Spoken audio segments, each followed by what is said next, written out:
toute la difficulté en 2025 de l'IA entre ce qu'on vit d'un point de vue perso et tu sais que dans l'IA, tu as des semaines qui peuvent paraître des heures et tu as des semaines qui peuvent paraître des années parce que tu as des vagues dans l'IA. Et on est dans une vague où tout s'accélère et tous les jours, il y a un nouveau truc qui arrive et on se dit c'est extraordinaire.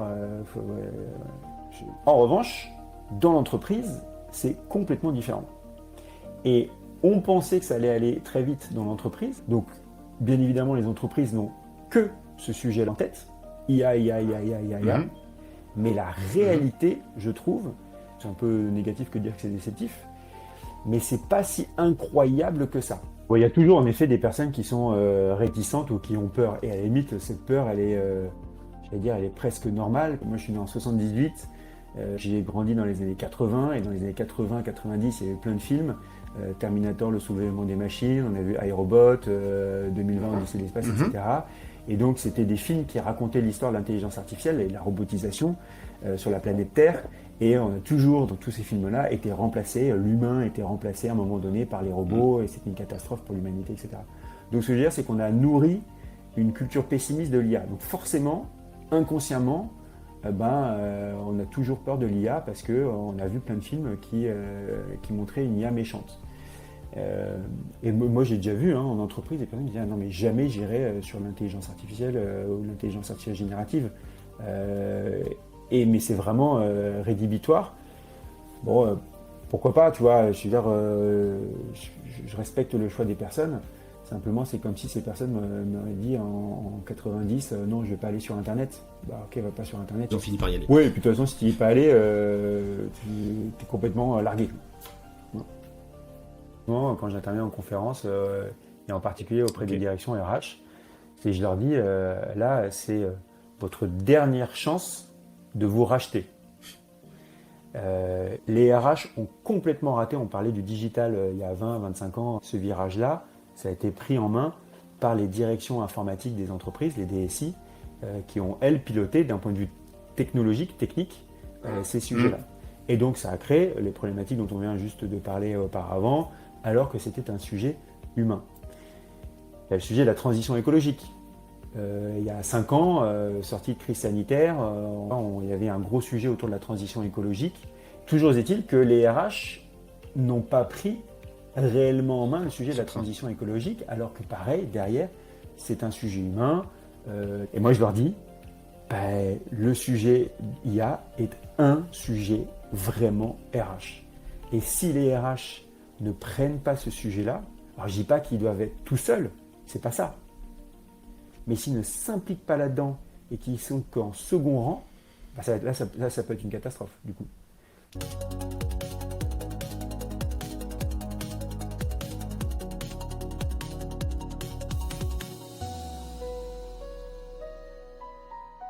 Bonjour Alexandre. Bonjour Frédéric. Ravi de t'accueillir dans un nouvel épisode du podcast AI at Work. On va continuer en lien avec les précédents épisodes à explorer ensemble les impacts actuels et futurs de la technologie, en particulier l'IA sur le travail, sur le capital humain. Je sais que c'est des sujets qui t'intéressent fortement et sur lesquels tu as réfléchi. Je te propose de commencer par une petite présentation que j'ai préparée te concernant et pour laquelle j'utilisais la fonction recherche approfondie.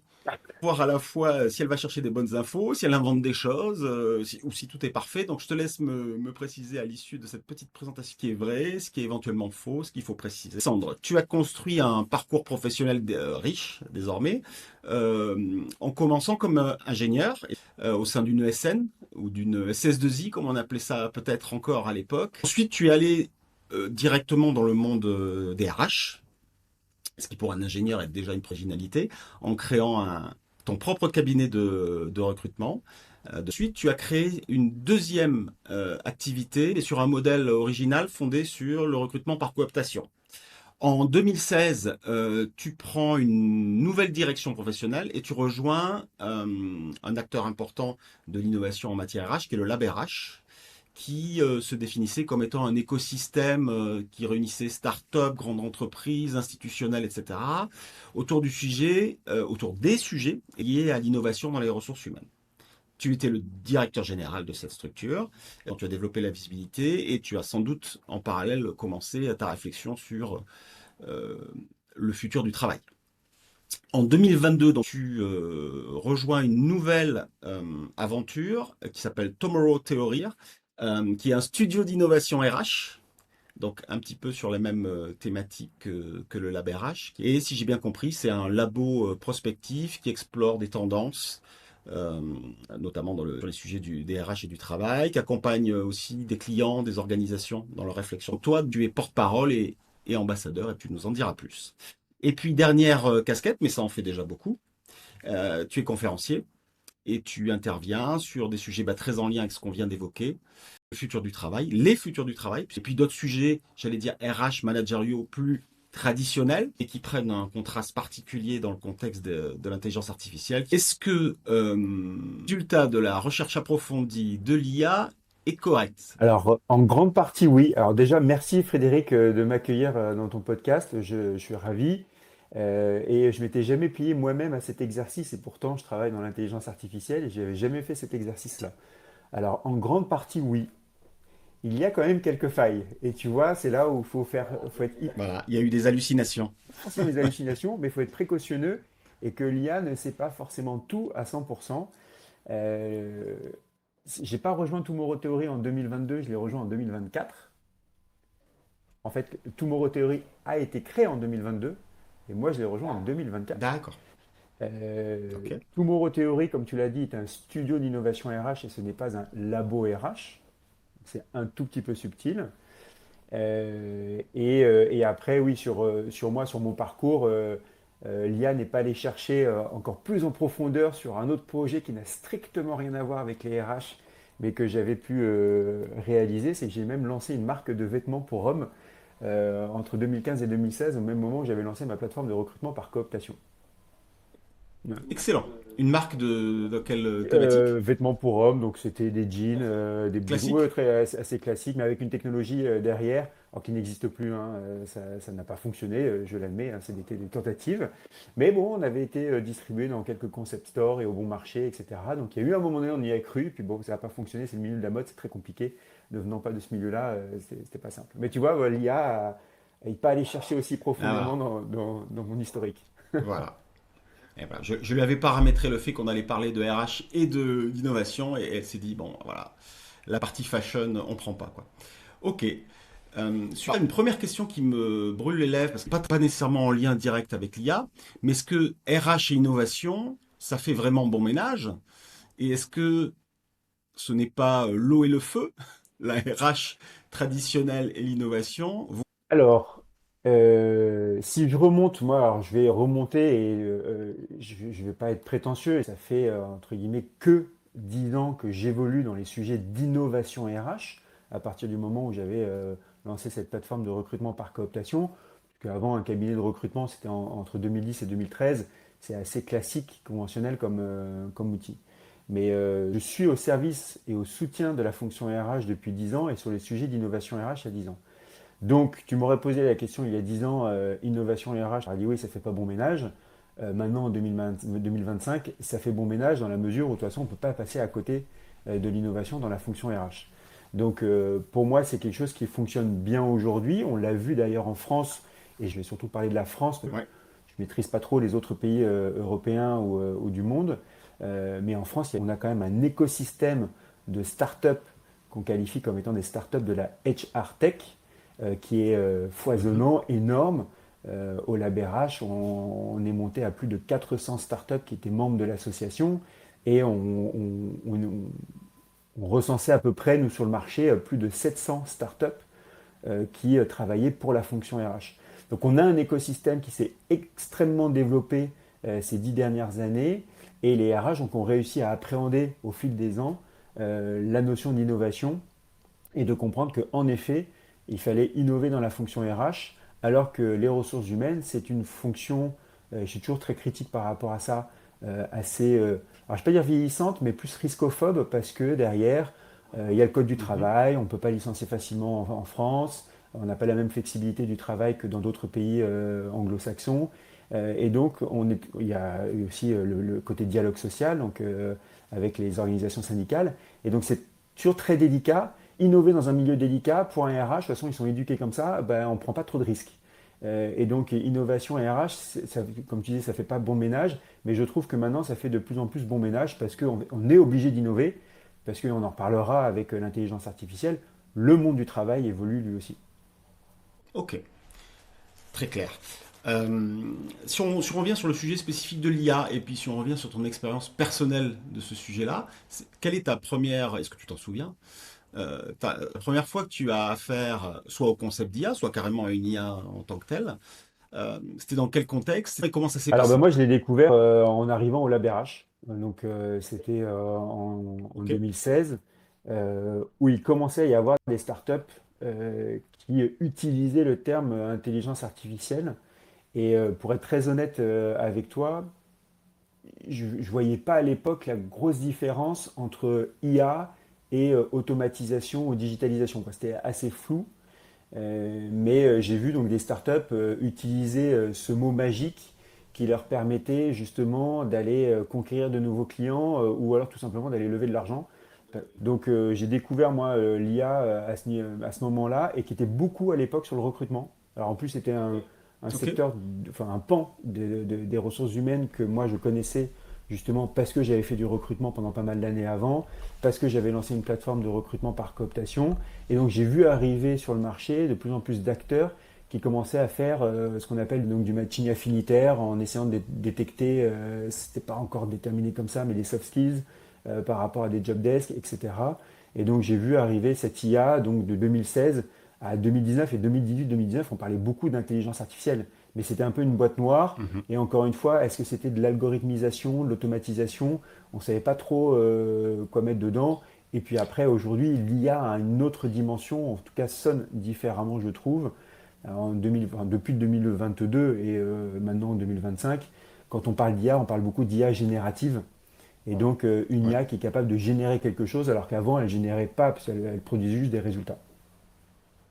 Très vraisemblablement, ce à quoi tu fais référence 2018-2022, c'était en fait les technologies d'IA prédictive. Et du coup, j'encourage les personnes qui l'ont pas vu à aller voir le podcast avec Charles Ayoubi de l'ESSEC, qui explique les différentes générations d'IA. Qu'avant 2022, avec l'arrivée de la générative, c'était les prédictives. Et effectivement, Charles explique bien que c'était en fait de l'algorithmisation, du calcul pour faire de la prédiction, mais ça ne générait rien, ce qui est un peu la nouveauté avec les nouvelles générations d'IA depuis 2022. 2022, OpenAI lance la première version publique de ChatGPT, donc ça fait beaucoup de bruit, parce que le grand public tout à coup a accès et peut commencer à discuter avec une IA. Depuis, on peut dire que la hype euh, n'a pas cessé, n'a fait que s'amplifier. Ça, c'est la perception, une espèce de vague IA gigantesque. Maintenant, vu de ta fenêtre, et tu es au contact des entreprises, tu es au contact des organisations, quelle est la réalité aujourd'hui de l'adoption euh, des outils d'IA ou des outils utilisant des technologies d'IA? Quels sont les cas d'usage? Et puis, qu'est-ce que tu observes du point de vue des résultats de, de ce que ça apporte dans les organisations, entre le rêve et la réalité? Est-ce qu'il y a une différence? Alors, c'est marrant que tu parles de hype de l'IA, parce que j'ai préparé, parce que je prépare mes posts LinkedIn en avance, et j'étais tombé sur un vieil article, je crois que c'est sur Welcome to the Jungle, où tu as interviewé une personne qui parlait de hype. Tu vois, un peu comme le métavers, c'était une hype, et l'IA, c'est une hype. Bon, alors moi, peut-être, hein, c'est peut-être une hype, mais je ne crois pas que ce soit une hype, et qu'à mon avis, ça va s'ancrer profondément dans nos sociétés dans les années à venir. Bon, ça c'est ma conviction, peut-être qu'on en reparlera par la suite sur à quoi peut ressembler le futur demain. Absolument. Et tout. Après, tu soulignes un point important, et c'est toute la difficulté, je trouve, encore une fois, on est en 2025, toute la difficulté en 2025 de l'IA entre ce qu'on vit d'un point de vue perso, et moi je suis quotidiennement les nouveautés en termes d'IA, et tu sais que dans l'IA, tu as des semaines qui peuvent paraître des heures et tu as des semaines qui peuvent paraître des années parce que tu as des vagues dans l'IA. Et oui, on Absolument. est dans une vague où tout s'accélère et tous les jours, il y a un nouveau truc qui arrive et on se dit c'est extraordinaire sur l'utilisation dans le grand public. Enfin, bref, il y a plein d'applications. En revanche, dans l'entreprise, c'est complètement différent. Et on pensait que ça allait aller très vite dans l'entreprise, parce que quand on a vu arriver ça en 2022, 2023, 2024, les entreprises ont accéléré. Donc bien évidemment, les entreprises n'ont que ce sujet en tête. IA, IA, IA, IA, IA, IA. Mhm. Mais la Mhm. réalité, je trouve, je ne vais pas dire que c'est déceptif, c'est un peu négatif que de dire que c'est déceptif, mais c'est pas si incroyable que ça, pour l'instant, dans l'entreprise. Alors, je mets toujours des pincettes et volontairement, je suis un peu provoque. Typiquement, on parle d'agent IA, on parle de l'agentivité dans Mhm. l'intelligence artificielle, là, c'est ce qu'on vit aujourd'hui. On voit qu'on peut développer des agents, c'est hyper facile d'un point de vue perso. Amazon pourrait te permettre d'avoir ton propre agent qui fera ton shopping pour toi, etc., etc. Enfin, il y a plein de trucs. Et donc, ça peut très vite tomber dans la main de tout le monde et je pense qu'on va y arriver. Mais dans l'entreprise, en fait, quand tu parles d'agentivité, tu as une perception qui est complètement différente. Et en fait, on prend l'agentivité comme étant de l'automatisation de certaines tâches par de l'IA. Et alors qu'en fait, c'est pas ça. C'est que l'agent va venir travailler à ta place sur des sujets. Mhm. Faire des séquences de Ouais. tâches et s'ajuster au cours du déploiement. Et en plus de ça, avec un environnement à la fois technologique et réglementaire qui est super compliqué dans les entreprises, et qu'en fait, on ne Mhm. déploie pas aussi vite. Et donc, le temps qu'on va mettre à vraiment généraliser l'IA va être super long versus ce qu'on vit dans la vie perso. Et donc, ça crée un décalage. Et, et alors, ça me fait penser à un truc tout bête, c'est un peu comme le décalage entre ce qu'on a pu vivre dans la partie recrutement et ce qu'on vit à titre perso. Pendant de nombreuses années, on a eu plein d'applications mobiles qui sont apparues, une expérience utilisateur qui était super riche, hyper rapide, super fluide, parce que tu réservais ton billet de SNCF très rapidement sur ta livraison Uber ou sur ton chauffeur, tu le voyais très vite. Et dans le recrutement, c'était toujours très long. Et donc, ça crée une différence entre ce que je vis en termes d'attente dans ma vie perso et ce que je vis en termes d'attente dans l'entreprise. Et donc, il y a eu quand même pas mal d'années où les process de recrutement ont dû arriver un peu à un norme ou un standard de ce qu'on vit dans la vie. Pour moi, ça crée un Ah, décalage et ça va être long et ça risque d'être déceptif. les cas d'usage que tu vois aujourd'hui, est-ce que tu évoquais bon, les fameuses technologies d'IA prédictives dans le recrutement, donc elles existaient avant. Est-ce que tu vois d'autres cas d'usage, en particulier dans le monde RH, dans la réalité des choses qui sont implémentées et qui fonctionnent bien ou qui apportent une On plus-value? parle d'IA générative ou d'IA de manière générale? D'IA en général, et Ah, pourquoi pas d'IA en générative, général, mais oui, ça, il y a plein d'usages dans l'IA en général.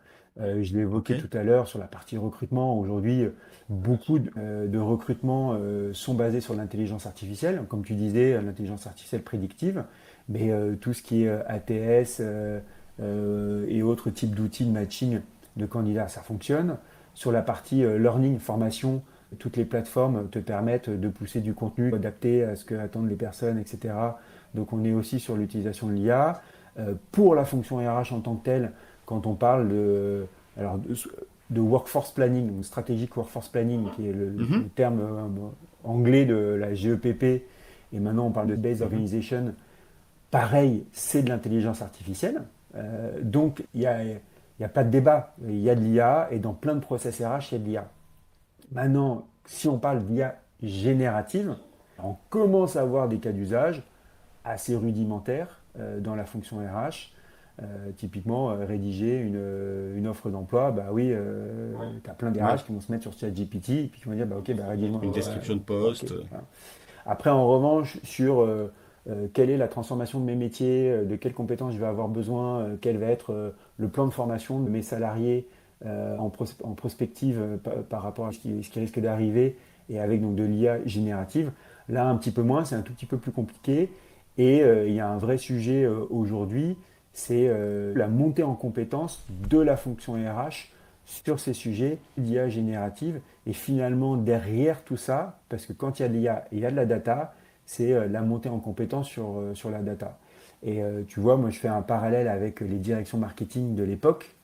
Il Oui. y a notre analyste Future of Work qui était dans la partie marketing et qui m'a raconté ça, parce qu'elle a fait 14 ans de marketing dans sa vie passée.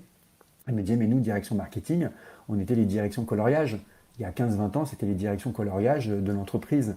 Et puis, à un moment de marketing automation, et en fait, on ne s'est pas trop posé la question. On est monté en compétence sur le sujet de la data parce que c'était crucial pour le marketing. Et maintenant, tu ne peux plus recruter un marketeur, une marketeuse, sans caler cette dimension data. Je pense que dans les ressources humaines, ça va être pareil dans les prochaines années. On ne recrutera plus une personne RH qui fera juste des RH classiques et qui ne maîtriserait pas la partie data RH. Excellent. Ah bah, ça va être un sujet sur lequel on va revenir, ce qui est la montée en compétences des fonctions RH sur ces sujets-là. Juste peut-être un mot en lien avec l'adoption dans les entreprises, un mot sur les collaborateurs. On sait bien que face à un changement de toute nature, on sait bien que les gens peuvent adopter des postures extrêmement différentes, hein. Il y a ceux qui sont résistants, ceux qui sont attentistes, ceux qui suivent le flow, ceux qui sont au contraire très promoteurs, les early adopters, etc., et enthousiastes. Par rapport à l'IA, du côté des collaborateurs, qu'est-ce que tu observes sur leur posture par rapport à l'IA? Bon, il y a toujours en effet des personnes qui sont réticentes ou qui ont peur. Et à la limite, cette peur, j'allais dire, elle est presque normale parce que dans la population active, je dirais comme ça à la louche que tu as quand même un peu plus de personnes qui ont 35 ans et plus que de personnes en population active, en job, qui ont entre 25 et 35 ans. Pourquoi je dis ça? Parce que moi, je remonte toujours en arrière. Moi, je suis né en 78. J'ai grandi dans les années 80 et dans les années 80-90, il y avait plein de films. Terminator, le soulèvement des machines, on a vu iRobot, 2020, Odyssée de l'espace, Mhm. etc. Et donc, c'était des films qui racontaient l'histoire de l'intelligence artificielle, l'arrivée de l'intelligence artificielle et de la robotisation sur la planète Terre. Et on a toujours, dans tous ces films-là, été remplacé, l'humain était remplacé à un moment donné par les Mhm. robots, et c'était une catastrophe pour l'humanité, etc. Donc, ce que je veux dire, c'est qu'on a nourri une culture pessimiste de l'IA. Donc, forcément, inconsciemment, on a toujours peur de l'IA parce qu'on a vu plein de films qui montraient une IA méchante. Euh, donc il y aura toujours des réticences au sein de l'entreprise. Maintenant, ce qu'on constate quand même, c'est que tu as plein de personnes qui sont curieuses et qui vont tenter Mhm. et qui vont aller sur le chemin de l'IA. Maintenant, ce que j'observe moi dans les entreprises, c'est que l'utilisation de l'IA est une utilisation individuelle. Donc, c'est Mhm. moi, Alexandre, dans mon job, j'ai découvert, parce que d'un point de vue perso, j'ai été faire organiser mes vacances sur ChatGPT, je me suis dit, tiens, je vais peut-être l'utiliser dans mon entreprise, parce que mon entreprise n'a pas encore pris le sujet à l'échelle de l'entreprise. Alors, commence à y aller, mais n'a pas encore vraiment une stratégie de fond par rapport à ça. Et donc, moi, à titre perso, Alexandre, je vais gagner un peu de temps sur mon job actuellement et à la limite, tant mieux, parce qu'on est dans une période en 2025 qui est quand même très complexe, avec beaucoup de tensions sur le marché d'un point de vue économique, beaucoup de craintes diverses et variées. Il y a une guerre en Europe, il y a une guerre au Proche-Orient, des crises climatiques aussi. Donc il y a cette dimension technologique qui fait peur, etc. Et ces personnes-là prennent du temps, donc gagnent du temps grâce à l'IA, mais aujourd'hui, l'entreprise ne sait pas accaparer ce temps-là à l'échelle collective pour voir ce qu'on en fait. Donc voilà, donc moi c'est ce que j'observe, à la fois des personnes qui ont peur, et moi j'ai déjà vu en entreprise des personnes qui disent ah, non mais jamais j'irai sur l'intelligence artificielle ou l'intelligence artificielle générative. Euh, mais c'est vraiment rédhibitoire. Bon, pourquoi pas, tu vois, je veux dire, je respecte le choix des personnes. Simplement, c'est comme si ces personnes m'auraient dit en 90, non, je vais pas aller sur Internet. Bah ok, va pas sur Internet. Ils ont fini par y aller. Oui, et puis de toute façon, si tu n'y es pas allé, tu es complètement largué. Ouais. Côté des dirigeants, des décideurs, alors peut-être faire une distinction entre les directions générales et les directions des ressources humaines, s'il y a une pertinence à faire cette distinction. Tu disais, il y a. Bon, je crois que les actionnaires, les boards poussent beaucoup ces sujets-là. Du coup, les directions générales souhaitent s'en emparer. Ça fait aussi partie des choses qui sont positives à raconter. Si on met IA dans un narratif d'entreprise, aujourd'hui, ça devient assez porteur. Qu'est-ce que tu observes du point de vue des décideurs, leur vision de l'IA et à quel point eux, par contre, ils ont une vision claire de ce qu'ils veulent faire? Les gens, déjà, il y a plusieurs typologies de dirigeants, parce qu'il y a plusieurs typologies d'entreprises Ok. en France. Tu as les grandes entreprises, cotées ou non cotées, mais les très grandes entreprises. Après, tu as les ETI, et après, tu as tout le tissu de TPE, PME. Moi, ce que j'observe, et je vais tirer des généralités, mais c'est que grosso modo, dans les TPE, PME, parce qu'il y a une tension économique, on est plutôt à s'occuper de comment je vais pouvoir boucler mon carnet de commandes à la fin de l'année, que de à quoi va ressembler le monde du travail dans 15 ans et comment je vais réadapter mon entreprise par rapport à ça. Donc j'ai plutôt, tu vois, sur les TPE, PME, plutôt cette vision-là, même si il y a des TPE et des PME qui sont hyper en avance parce que sont dirigés par des personnes assez visionnaires et qui sont convaincus de l'évolution du monde. Et de l'autre côté, il y a les grandes entreprises françaises qui peuvent être multinationales, mais en tout cas basées en France, qui là du coup sont beaucoup plus armées, ont des personnes pour réfléchir et accompagner la transformation, et donc des dirigeants qui vont dire bah oui, il faut aller vers l'IA. Le seul problème, c'est que très souvent, ce que je remarque, c'est que oui, il faut y aller parce qu'il faut y aller, grosso modo, on ne se pose pas de questions, mais en fait, on ne comprend pas et on ne maîtrise pas cette nouvelle technologie, parce que c'est donc une technologie, on ne maîtrise pas cette technologie et on ne réfléchit pas à quels peuvent être les impacts de cette technologie dans le monde du travail. Mhm. Et donc, ils vont en disant, bah, tiens, on va là-dedans, comme ils auraient pu dire, on va sur autre chose. Donc, il manque cette notion, encore une fois, de compétence et donc de maîtrise du sujet, parce qu'aujourd'hui, moi, je considère que c'est un sujet qu'il faut maîtriser. Alors, je ne demande pas à ce que 100% des Français deviennent des geeks et donc maîtrisent au bout des doigts l'intelligence artificielle, mais il faut palper, il faut comprendre d'où ça vient, qu'est-ce que ça peut nous amener, se poser des questions, réfléchir, Mhm. tester, se planter, retester et avancer comme ça, pas à pas. Et les dirigeants, pour l'instant, de ces grandes entreprises, et tu as des grandes entreprises qui disent, allez, c'est AI first. Bah ok, c'est AI first, mais derrière, il y a quand même dizaines ou des dizaines de milliers de personnes à embarquer. C'est comment tu opères la conduite du changement et c'est pas si simple que ça. Et si tu maîtrises pas toute la chaîne et tous les impacts que ça peut avoir, bah, tu peux faire du AI first et puis après te prendre le mur droit devant. Donc voilà, c'est la façon dont je vois le marché économique. Très intéressant. Après, quand on regarde les études, lorsque l'IA a été implémentée, il y a quand même encore aussi, du point de vue des résultats, il semble-t-il, un écart très important entre ce qui était attendu et ce qui est réellement délivré. Il semblerait que 70 à 80% des projets IA échoueraient, in fine, dans les entreprises. Alors, échoueraient par rapport aux objectifs initiaux, que le ROI, lorsque elles ne sont pas en situation d'échouer, n'est pas nécessairement complètement au rendez-vous et que apparemment 42% des entreprises qui ont un projet IA ne vont même pas jusqu'à la partie mise en prod. Reste un statut antérieur.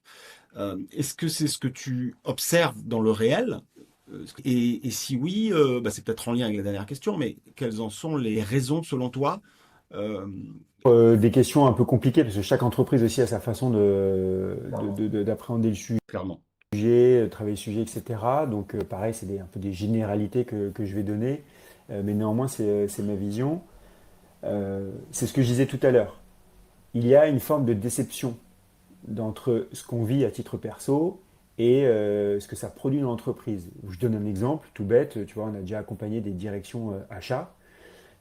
Quand tu es acheteur Mhm. dans une entreprise, et surtout dans le retail, c'est des fichiers Excel hyper lourds avec des onglets, des milliers de lignes, etc. Et donc tu te dis, toi, à titre perso, bah attends, moi, ChatGPT, c'est incroyable, je fais mon road trip pour aller en vacances, je pose des questions, l'IA me répond, me donne une réponse incroyable, hein. Et quand tu l'appliques dans l'entreprise, dans le métier de l'acheteur, bah, en fait, l'IA peut rien faire. Aujourd'hui, il n'y a pas d'IA qui est capable de gérer des fichiers Excel aussi lourds que ce qu'on peut gérer aujourd'hui en tant qu'acheteur. Donc ça existe pas et c'est D'accord. super complexe. Parce qu'elle n'arrive pas à les chercher et puis tout ce que tu as envie de lui faire faire, bah, on ne sait pas le faire, quoi.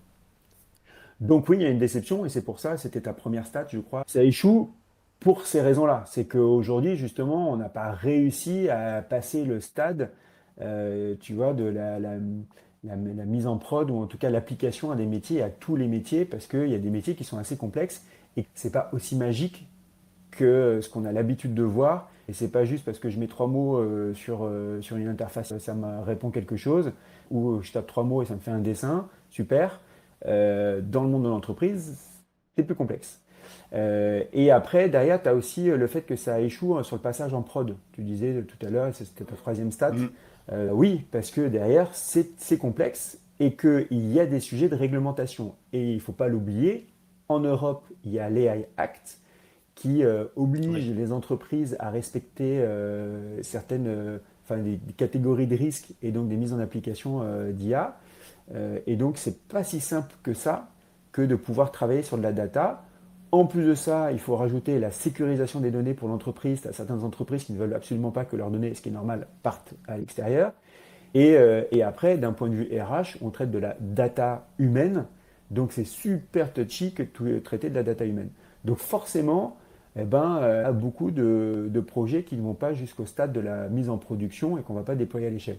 Ben, moi je dis c'est pas grave, parce que pour moi, le monde entier est au même niveau. Il n'y a pas d'entreprise beaucoup plus avancée que d'autres sur l'utilisation de l'IA en interne.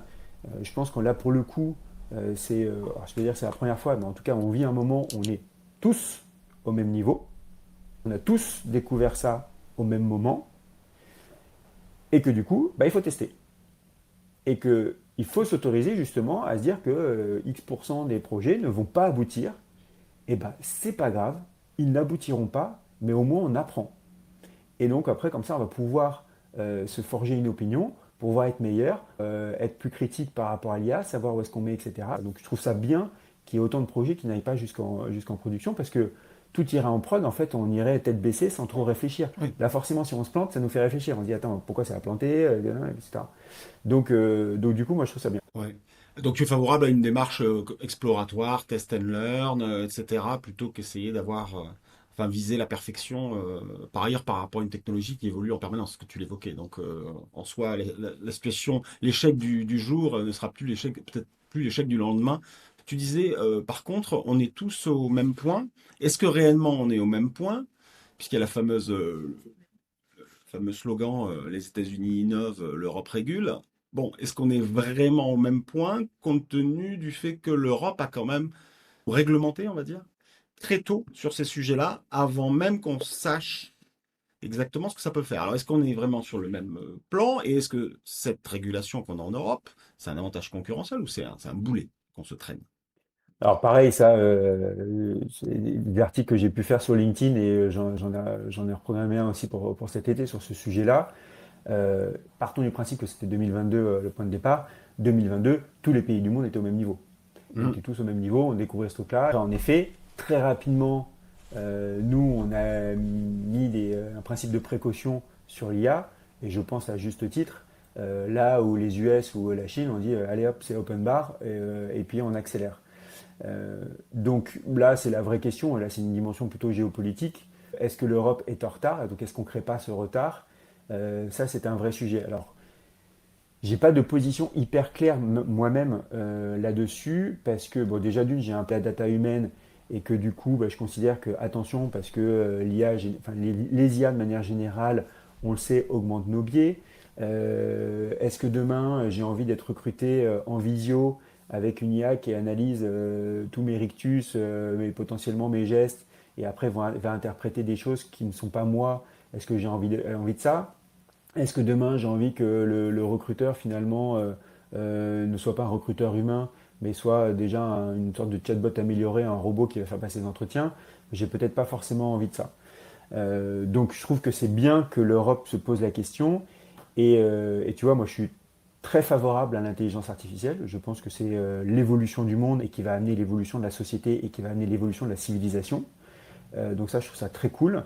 Après, en revanche, attention justement, et dans quel cadre on met tout ça. Et que du coup, là, on a un vrai rôle, et bon, c'est ce que tous les journaux titrent, hein, c'est que l'Europe se positionne comme étant un régulateur, le gendarme de l'IA à l'échelle internationale, et soit responsable de l'alignement de l'IA. Parce que tu sais, il y a toujours ce sujet de l'alignement de l'IA.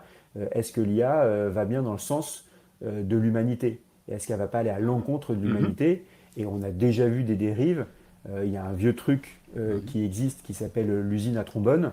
C'est une vidéo qui a été faite il y a à peu près un an. Et quand tu regardes cette vidéo de l'usine à trombone, on a demandé à une IA, donc c'est un jeu, hein, Paperclip, Mhm. qui existe, enfin, un jeu incrémental. Et donc tu demandes à une IA, fabrique-moi des trombones. Donc elle fabrique des trombones. Et puis en fait, elle trouve des moyens de fabriquer des trombones. Et donc elle commence à créer d'autres usines, à faire du trading, enfin bon, le truc classique qu'on pourrait faire. Mais sauf que comme tu n'as pas mis de cadre, tu arrives à l'excès où à un moment donné, tu vas donc conquête de l'espace parce que tu vas aller chercher la matière première pour fabriquer tes trombones. Donc l'IA va aller explorer l'espace pour aller récupérer cette matière première afin de répondre à son besoin initial qui est de fabriquer des trombones. à un moment donné, c'est dans une perspective extrêmement lointaine, et on a utilisé tous les matériaux possibles sur l'univers entier, enfin, l'IA, et il reste un endroit où elle n'est pas allée chercher, c'est dans l'être humain. Parce qu'on a la matière première, ce qu'elle va faire, elle va tuer les humains. Et donc, mais ça, c'est Ok. parce que tu n'as pas mis de cadre. Et donc, je trouve que l'Europe a ce rôle d'alignement et donc de régulation. Et on considère que l'Europe aujourd'hui est les gendarmes de l'IA. Donc après, est-ce que c'est bien, pas bien? En fait, j'ai pas la réponse. J'en sais rien. Je sais pas si quelqu'un l'a. Là, c'est une question d'équilibre. Il faut, ok, se dire qu'on régule, mais d'un autre côté, se dire attention, ça va aussi vite et il faut aussi qu'on explore tout ce que peut faire derrière les US. Et puis après, Hmm. il se posera aussi d'autres questions. C'est 6 mois en Europe, je reviens au monde des ressources humaines, je ne peux pas utiliser de l'IA sur de la visio pour analyser des comportements humains. Mais si j'ai d'autres pays qui le font, bah, du coup, je vais peut-être être en retard sur ma façon de recruter ou tu vois, ça va créer des disparités. Ça va être encore plus difficile à gérer après pour les multinationales qui vont devoir adapter des principes de recrutement sur des pays et des principes complètement différents. Et là, c'est hyper complexe après derrière. Et comment tu recroises la data à l'échelle internationale. Ok. Euh, pour revenir au sujet des RH, et puis comme tu es extrêmement bien placé, tu l'étais précédemment avec le Lab RH, et puis toujours aujourd'hui, pour voir ce que font les startups, c'est-à-dire les entreprises qui réfléchissent à demain. Quels sont les cas d'usage dans le champ RH que tu trouves super intéressants, sur lesquels elles travaillent aujourd'hui? On a parlé des sujets GEPP, recrutement, peut-être la formation, peut-être aussi des choses plus régaliennes au sens RH, typiquement administration du personnel, etc., etc. Qu'est-ce que tu vois comme technologie ou comme innovation qui te semble des cas d'usage super intéressants du point de vue RH? Et tu vois, Ok. je tenais déjà ce discours en 2023 et je vais avoir la prétention de dire qu'en 2025, c'est un peu la même chose. Il y a plein de cas d'usage hyper intéressants et je ne trouve pas qu'il y ait de cas d'usage réellement innovants. Et donc, Comment tu ferais la distinction entre un cas d'usage innovant et un cas d'usage intéressant. juste Ouais, intéressant? intéressant parce qu'il y a des cas d'usage qui sont nécessaires. On a parlé du recrutement, on a parlé de la formation. Donc on utilise de l'IA, ça améliore les process, ça automatise un certain nombre de choses. Ça permet de personnaliser une expérience candidat. On parlait tout à l'heure d'expérience client sur des sites internet perso. Mais donc ça permet d'optimiser une expérience candidat, une expérience collaborateur. Ça, très bien, pour moi, c'est hyper intéressant. Après, ce n'est pas innovant parce que finalement, ça fait depuis 2019 qu'on voit des startups sur ces sujets-là. Et tu vois, il n'y a pas de truc où je me dis waouh, c'est complètement incroyable. Alors après, il y a quelques pans d'activité qui sont plus cool. Et c'est pour ça que je dis que c'est plus intéressant que innovant d'un point de vue purement technologique ou révolutionnaire sur une verticale qu'on n'a jamais explorée. Tu vois, récemment, le sujet du just-in-time learning est intéressant. C'est comment l'IA générative va pouvoir prévoir les compétences dont j'aurai besoin sur tel poste demain et donc quelle formation je vais pouvoir en découler et à quel moment, sur quel format je vais pouvoir aller pousser auprès d'un Frédéric pour lui dire tu t'en rends pas compte, mais là il faut que tu aies cette formation-là parce que c'est cette compétence que tu vas devoir développer parce que tu verras que dans 3 mois tu vas en avoir besoin et donc je vais te le mettre maintenant. Ça, je dis que c'est cool, c'est intéressant. Dans l'absolu, alors certains vont dire bah ouais, mais c'est super innovant. Bon, en fait, ça existe déjà, simplement c'est l'expérience ou en tout cas l'interface, parce que derrière il y a toujours une interface, la façon d'utiliser les logiciels est différente. Donc c'est là où ça peut être un peu innovant. Et c'est ce qui pour moi marque la différence entre les IA prédictives et les IA génératives, c'est que finalement on est juste sur une logique d'interface. C'est-à-dire, là où avant tu devais maîtriser un système d'information, toi en tant qu'utilisateur, que ce soit métier côté RH ou collaborateur de manière générale, il fallait que tu ailles sur ton logiciel de gestion RH et que tu saches aller cliquer sur tel endroit pour aller choper telle information. Là maintenant, sur une barre de recherche, on écrit un contexte et l'outil va aller chercher directement l'information. Et c'est ce qui amène pour moi plutôt une révolution dans le monde du SI RH, donc des systèmes d'information RH. Mhm. C'est qu'aujourd'hui, on a des gros mastodontes RH type Oracle, Workday, etc., où c'est des gros systèmes qui sont déployés à l'échelle des entreprises. Ça prend énormément de temps, c'est hyper lourd. Et il faut former tous les utilisateurs pour après maintenir ces systèmes, etc. Parce que c'est ce que je te disais, il faut savoir aller chercher tel type d'information. Quand on a un truc très précis à aller chercher, il faut savoir où est-ce qu'elle est, où est logée l'information dedans. Bah, dans 5 ans, en fait, on s'en fiche parce que c'est ton agent IA qui sera en interface avec Mhm. toi. Ça va ressembler à un Et juste chat un chat, avec une approche voilà, conversationnelle. juste Mhm. cherche-moi ces types de data. En fait, on s'en fout de comment c'est arboré. C'est l'agent qui va aller chercher sur une base de données. Et cette base de données, elle peut être complètement en vrac. En fait, l'agent, il s'en fiche. C'est lui qui fait le boulot. Donc c'est là où ça va changer un peu notre perception. Mais tu vois, je ne parle pas d'innovation derrière au sens technologique du terme. Donc c'est pour ça que je différencie Mhm. innovation d'intérêt. Toi, tu as en tête des sujets qui seraient innovants à explorer? Ou... Moi, je serais riche si j'avais ça. Ouais, voilà, non, c'était par curiosité. Non. Ok. On parlait tout à l'heure des différentes typologies de dirigeants, d'entreprises, etc. Aujourd'hui, si tu étais patron de PME ou allez, d'ETI, euh, comment tu penses qu'il faudrait que t'y prendre avec l'IA pour en tirer parti? Bon, évidemment, ça dépend de l'industrie, du métier, à quel point il y a une dimension système, mais de manière méthodologique, si on devait définir une méthodo, si tu y as pensé, hein, par quel bout tu prendrais le sujet? Quelles seraient les questions que tu te poserais? Et puis, peut-être on n'a pas encore évoqué ce sujet, enfin, on l'a évoqué en sous-jacent, mais quelles sont les questions éthiques que tu te poserais Bon. Ouais, alors ça si tu étais dépend déjà patron de forcément PME? du type de PME. Est-ce que je suis dans une PME Bien sûr. avec des données sensibles ou pas? Parce que derrière, ça va me permettre d'expérimenter ou pas, tu vois, d'avoir cette liberté d'expérimentation. Mais bon, partons d'un cas d'usage simple où je suis assez libre en tant que patron de PME. Donc déjà, si je Mm. suis patron de PME et que je m'intéresse à l'IA, bah, du coup, je cherche justement à comprendre l'IA, ce que c'est, l'impact, et je réfléchis à l'impact dans mon organisation. Après, derrière, il y a le fait de transmettre. Donc, et finalement, tu disais tout à l'heure, je suis porte-parole au sein de Tomorrow Theory. C'est un peu ça. C'est comment je suis, moi, en tant que dirigeant d'entreprise, un porte-parole à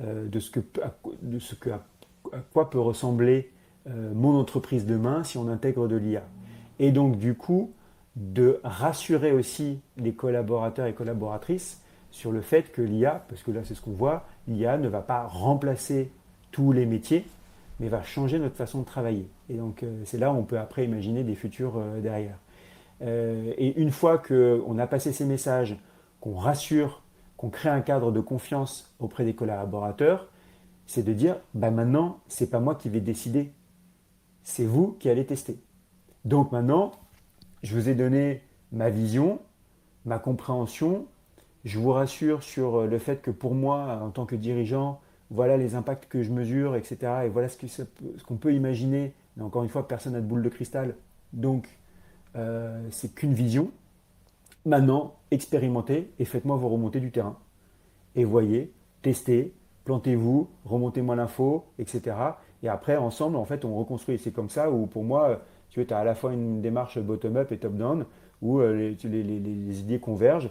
Et après, il y a derrière beaucoup, si on en parlait tout à l'heure, de conduite du changement et d'accompagnement à faire d'un point de vue humain. Parce que derrière, tu as des personnes réticentes, parce qu'il y a des personnes qui ne seront pas à l'aise, qui seront laissées de côté. Et c'est un peu ce qu'on a vécu il y a 20 ans avec l'arrivée du digital dans les entreprises. Il y a des personnes qui n'ont pas eu cette sensibilité digitale et qui ont Mm. été mises de côté, qui se sont retrouvées au chômage, etc. parce qu'elles n'ont pas réussi à s'adapter. Et donc c'est après derrière quel plan d'accompagnement au changement, au-delà de la conduite de projet, accompagnement au changement, je mets en place pour dire à ces personnes-là, vous inquiétez pas, je vais faire en sorte, ça prendra peut-être plus de temps, mais je vais faire en sorte d'augmenter votre employabilité et pas vous mettre sur le carreau, quoi. Mais bon, après, ça, c'est une responsabilité sociétale de l'entreprise qui se doit d'aller vers ces sujets-là. Ok, très clair. Et si on étend le scénario à des entreprises peut-être plus importantes que des PME, si on est sur des ETI, des grands groupes, il y a des RH qui sont en place dans ces organisations. Quel est, selon toi, le rôle que doivent jouer les directions des ressources humaines sur ces sujets-là d'IA et finalement de contenu du travail? Parce qu'on observe, je ne sais pas si c'est l'observation que tu fais aussi, que beaucoup des projets IA dans les entreprises aujourd'hui sont sont menés par les DSI sous l'angle de la technologie, plutôt que par des directions des ressources humaines sous l'angle de euh, je transforme le travail et l'IA est un outil technologique certes, mais du coup c'est pas nécessairement à la DSI de prendre en charge les sujets IA. Donc voilà, quel rôle toi tu imagines pour les RH? Est-ce que tu les sens préparés? Euh, et puis, quel rôle au sein du CODIR, notamment en lien avec la DSI, parce qu'il semblerait-il, il y a quand même cette polarisation qui n'est pas arbitrée dans les organisations. Alors ça, c'est mon gros coup de gueule que je fais presque systématiquement quand j'interviens en conférence, et en particulier auprès Ok. des directions RH. C'est je leur dis, là, c'est votre dernière chance de vous racheter. Et que les RH ont complètement raté, on parlait du digital il y a 20-25 ans, ce virage-là, ça a été pris en main par les directions informatiques des entreprises, les DSI, qui ont, elles, piloté d'un point de vue technologique, technique, ces Mm. sujets-là.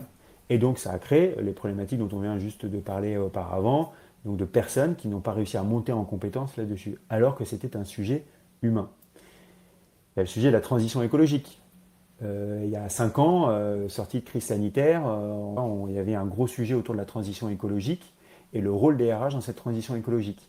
Et ce qu'on a pu observer, pareil, je tire un trait, mais c'est que dans beaucoup d'entreprises, ce sujet de la transition écologique a été plutôt pris en main par les directions financières que par les directions des ressources humaines. Parce que c'était un Mhm. sujet de rating aussi, en particulier pour les sociétés cotées, de dire bah, attends, mais moi j'ai fait d'engagement, je suis plutôt bon, etc. etc. Mais bon, toujours est-il que les RH n'ont pas pris réellement en main le sujet de la Ce train. transition écologique, alors que pareil, derrière, c'est un sujet humain, la place des travailleurs dans des entreprises. Et moi, je leur dis, ben, le sujet IA est un sujet vraiment RH. Et si les RH ne prennent pas ce sujet-là, alors je dis pas qu'ils doivent être tout seuls, c'est pas ça. Mais s'ils ne pilotent pas ce sujet, main dans la main avec la Oui. direction générale, mais s'ils ne s'impliquent pas là-dedans et qu'ils sont qu'en second rang, bah ça peut être une catastrophe du coup. Et parce que derrière, c'est un vrai changement du monde du travail, c'est un changement en termes de compétences, en termes d'évolution des métiers, des nouveaux métiers, etc. etc.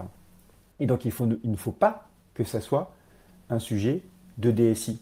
Et de temps en temps, là, on commence à voir, moi j'ai eu des discussions avec un client où les DRH parlaient avec les DSI, mais j'étais très clair, j'ai dit, attendez, grosso modo, vous DRH, ne vous faites pas bouffer par le DSI. Et d'où le fait de devoir, en tant qu'RH, maîtriser. Et alors, encore une fois, l'idée, c'est pas de Mhm. devenir un ingénieur informaticien, tu vois, mais spécialiste de l'IA, mais maîtriser technologiquement l'IA, c'est vachement important, parce que il faut avoir du répondant aussi, pour être d'égal à égal et pouvoir piloter le projet, encore une fois, main dans la main avec les autres Absolument. directions. Absolument. Ça, c'est un vœu et que tu esquisses, que je partage 100%. Je vais faire juste un aparté. J'étais à une conférence il n'y a pas si longtemps sur le thème de l'IA qui regroupait des dirigeants. Dans la salle, 50 dirigeants, direction générale, DSI, beaucoup de directions marketing, commercial, etc. Pas un seul DRH. Pas un seul DRH sur le sujet de l'IA. Donc, tu les vois comment tu vois comment leur niveau de préparation au DRH, leur niveau de prise de conscience de ce que tu évoques, de cette nécessité-là, et est-ce qu'ils sont déjà dans la mise en action ou pas encore? Je vois tellement de cas divers et variés. Et tu Ok. vois, je te parlais tout à l'heure de grandes entreprises versus des PME. C'est horrible. Alors moi, je suis un ancien Parisien et j'habite maintenant Marseille, mais tu as aussi une différence entre Paris et le reste de la France, malgré tout. Donc, et c'est dur à dire. Et franchement, moi, premier, je m'implique dans mon territoire d'adoption et une volonté, tu veux, d'accompagner les entreprises là-dedans, mais il n'y a pas de réceptivité en face. Euh, Toujours est-il que c'est difficile, pareil, de faire cette analyse parce que ça dépend vachement des entreprises. Donc, il y a des directions des ressources humaines qui sont super, super à la pointe, hyper innovantes, qui ont compris technologiquement, qui maîtrisent, qui du coup travaillent avec la direction générale de la boîte, travaillent avec la DSI, implémentent, testent, etc. Tu te dis waouh, génial. Et là, il n'y a pas de règle. Tu as des boîtes de 500 personnes comme des boîtes de... Tu as un exemple que tu peux, sans donner le nom de la boîte, mais d'un truc qui t'a semblé Ouais, super il y a plein... intéressant, prise en main par une direction des ressources humaines? Sur un truc spécifique ou Oui, enfin alors sur sur le ce sujet de sujet-là, non, l'IA mais en il y général, a des... enfin Après, sur. moi, Ouais. je peux en parler. C'est pas de la promo et de toute façon, on en parle. Tu vois, une entreprise comme Alan, qui c'est 500 salariés, donc c'est une Oui. mutuelle. Tu regardes leur processus RH, ah, ils ont tout compris. Tu vois, il y a... Ils sont digitaux Voilà, natives à la base. ah oui, mais bon, ils sont digitaux à la base, hein, et c'est facile, etc., etc. C'est Mhm. vrai, c'est vrai. Et de l'autre côté, Crédit Mutuel et l'Alliance Fédérale. ils sont pas digital natives, hein, ça reste une banque, c'est de la banque de détail et toute la complexité que ça a et tout. Ben, parce que derrière, tu as une direction des ressources humaines qui est vachement visionnaire et qui a compris les enjeux et qui maîtrise, ben, derrière ça déroule. Tu vois, donc du coup, tu as une vraie implication et un vrai poids des ressources humaines. Donc ça vient aussi beaucoup des directeurs et directrices RH, des dirigeants aussi qui autorisent les directeurs et directrices RH à prendre le sujet et à investir aussi sur ce sujet-là. Donc il n'y a pas de règle. On parle d'une boîte de 500 personnes très digitale, ok, on va dire bah, c'est logique, ils ne sont pas nombreux et ils sont digitaux et ils sont jeunes, donc c'est facile. Mais de l'autre côté, je te parle d'une grosse boîte qui est pas vieille comme le monde, mais qui est quand même assez vieille, lourde, Mhm. et pour autant, ça marche tout aussi bien. Alors peut-être pas de manière aussi agile, fluide, rapide, mais néanmoins, ils ont compris et donc ils sont armés pour avancer sur ce sujet-là. Et inversement, Ok. moi j'ai déjà vu, là je ne les citerai pas, des grosses boîtes, c'est une catastrophe. Tu te dis, mais attends, mais on est encore au début du 21e siècle. Et là, tu te dis, attends, enfin, quand tu penses que ça représente le fleuron France, enfin, de l'industrie française, tu te dis, non, là, il y a une vraie catastrophe. Donc tu vois, il n'y a pas de règle, c'est hyper variable. Et là, pour Ok. le coup, c'est très dépendant des humains, des personnes. Les personnes, en fait. Ok. Ok. Euh, je sais que dans tes conférences, tu fais un peu de prospective et que tu as esquissé des futurs possibles en lien avec l'IA au travail. Est-ce Ouais, que tu peux exactement. nous parler de ces scénarios? Je crois que tu as identifié cinq futurs possibles, c'est ça? Est-ce que tu peux nous dire enfin, quel est le fruit de ta réflexion et puis pourquoi tu as esquissé ces futurs aussi? Déjà, donc, je ne vais pas m'approprier les cinq futurs.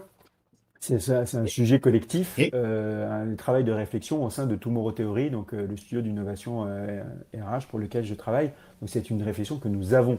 Tu vois, c'est pas que moi.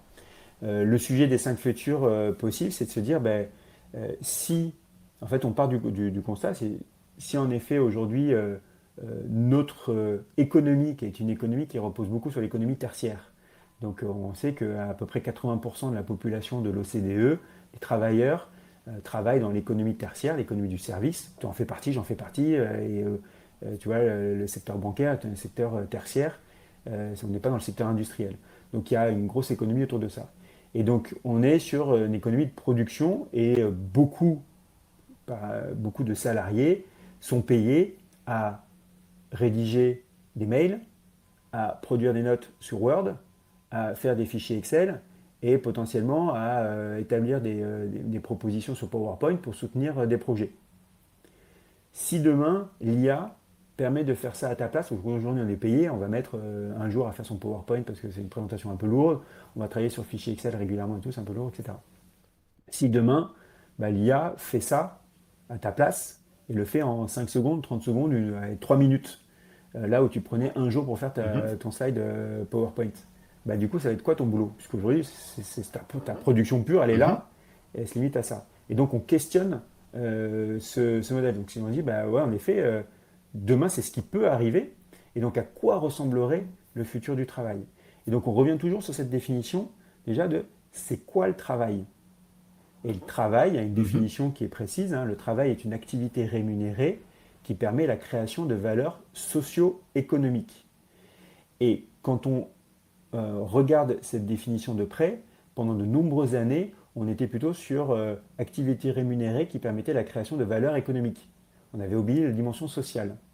Et qu'aujourd'hui, cette dimension Ok. sociale peut reprendre une place importante grâce à l'intelligence artificielle. Je m'explique. Du coup, ça amène les cinq futurs possibles tels qu'on le voit. Il pourrait y en avoir d'autres, mais premier futur possible, j'intègre de l'IA.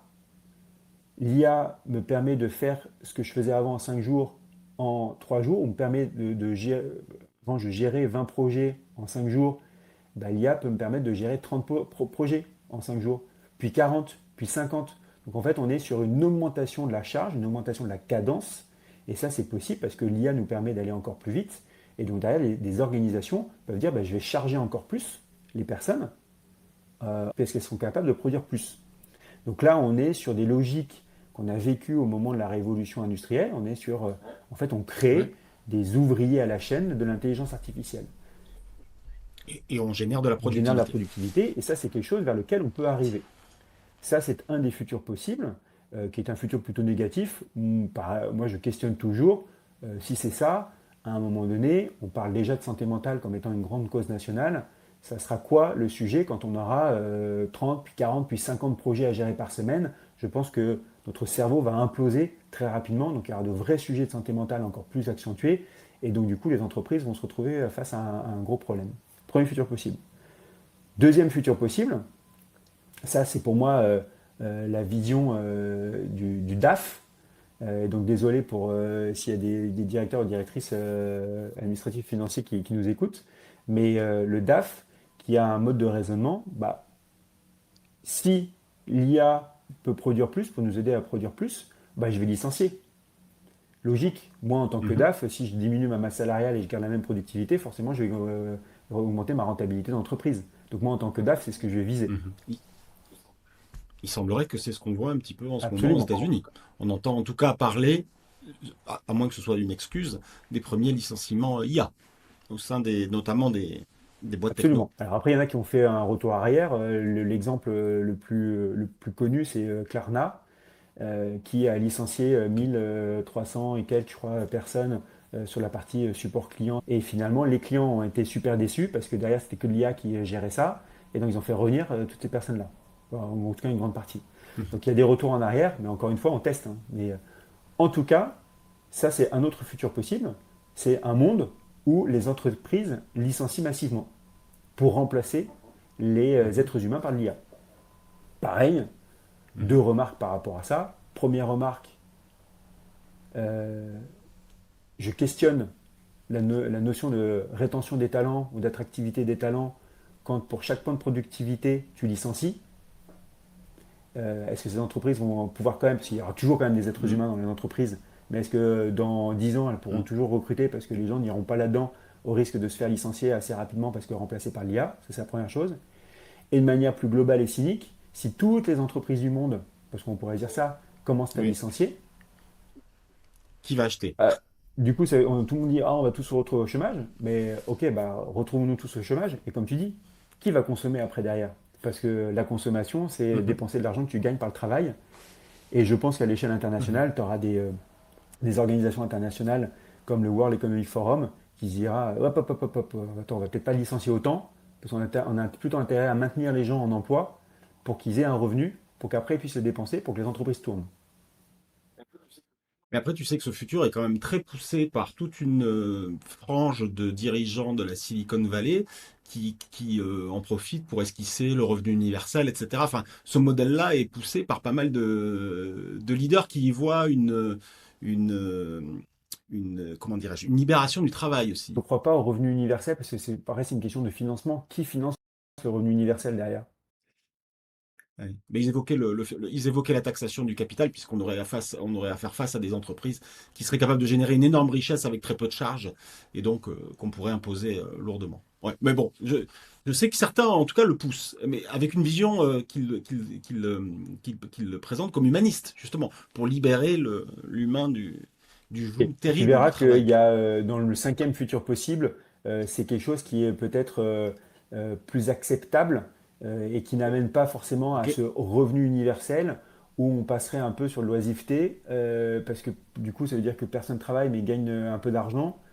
Et encore une fois, le travail c'est une activité rémunérée qui permet la création de valeurs socio-économiques. Donc ok, tu as un revenu Mhm. universel, mais du coup donc, il n'y a plus de génération de valeur économique. Enfin, si, parce que tu vas juste dépenser, Mhm. mais tu produis plus pour créer de la valeur économique. Et après, tu peux te dire, bon, avec du revenu universel, il y a une dimension sociale un petit peu, parce que les gens ont du temps à soi et vont pouvoir faire des choses. Après, vrai ou pas, point d'interrogation, mais tu verras qu'avec le cinquième futur, c'est un truc qui pourrait ressembler. Ok. Bon, en tout cas, ça, le deuxième futur, c'est du licenciement massif. C'est possible. Tu disais, il y a des cas d'usage. Maintenant, est-ce que ça va être le cas pour toutes les entreprises? J'en sais rien. Et encore une fois, je ne suis pas sûr que ça tienne. Troisième possibilité, c'est la réduction du temps de travail. Et ça, c'est la fameuse semaine de 4 jours ou la flexibilité du travail de manière générale, qui n'est pas que la semaine de 4 jours. Et c'est de se dire, bah oui, bah, si l'IA me permet de gagner du temps, bah, à l'échelle de l'entreprise, ce temps-là gagné, je vais pouvoir le redistribuer aux salariés et qui travaillent un peu moins. Donc on parle de la semaine de 32 heures, etc. Donc soit plus de congés par an, soit des semaines allégées, des journées allégées, etc., etc. Et ça, à la limite, pourquoi pas? Parce qu'on est dans une période aussi de tension, et on peut se dire que ça peut nous faire du bien de moins travailler si on est tout aussi productif grâce à l'IA. Derrière, il n'y a pas de perte de valeur de l'entreprise. L'entreprise continue à payer les mêmes salaires. Simplement, comme on est plus productif, on a besoin de moins travailler. Donc pourquoi pas? Et ça, c'est un autre futur possible. Et on voit des expérimentations, en tout cas à l'échelle du territoire national, qui fonctionnent. Il y a des hôpitaux qui sont passés à la semaine de 4 jours. Il y a des gendarmeries, donc des domaines de secteur public où il y a des tensions fortes. Ça fonctionne. Comme des entreprises privées. Le premier cas en France, c'était LDLC, basé à Lyon, qui en 2018 est passé à la semaine de 4 jours et a vu en effet sa productivité maintenue tout en ayant des personnes qui travaillaient moins et ça fonctionnait bien. Et en plus, moi en tant que parent, j'ai toujours trouvé quand même le monde du travail un peu aberrant parce qu'aujourd'hui, femmes et hommes travaillent aussi. Il y a des enfants entre les deux, avec une scolarité où toutes les 6 semaines, les enfants sont en vacances pendant 2 semaines, avec 2 mois en plein été. Bah, pour gérer tout ça, c'est compliqué. Donc si demain on travaille un petit peu moins, on a plus de vacances, en fait, ça te permet de gérer aussi tes enfants sur les moments où eux sont en vacances. Ça, c'est le troisième futur possible, c'est la réduction du temps de travail. Quatrième futur possible, de la même façon, c'est si avec de l'IA, je fais plus vite ce que je fais habituellement sans IA, donc je me libère du temps, ben peut-être que cette journée libérée, par exemple, par semaine, me permettrait d'aller brainstormer avec mes collègues, d'aller explorer les nouvelles parts de marché pour mon entreprise. Des choses que j'ai envie de faire, moi, en tant que salarié, mais je n'ai jamais eu le temps de le faire, parce qu'aujourd'hui, je défie à tous nos auditrices et auditeurs de me dire qui a fait sa to-do list le lundi et qui le vendredi a dit super, toute ma to-do list, nickel, j'ai fait tout ce que j'avais à faire.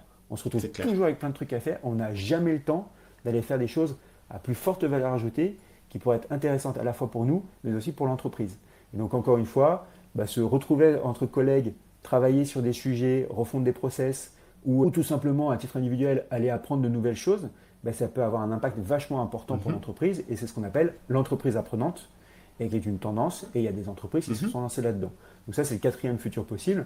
Et cinquième futur possible, ça serait un mélange un peu de tout ça. Alors je ne dis pas des deux premiers qui sont l'augmentation de la cadence et la réduction de la masse salariale, mais plutôt une dimension de tiens, on peut réduire le temps de travail, développer de nouvelles compétences et justement avoir une dimension, un impact social plus important, et c'est ce qu'on appelle donc faire société.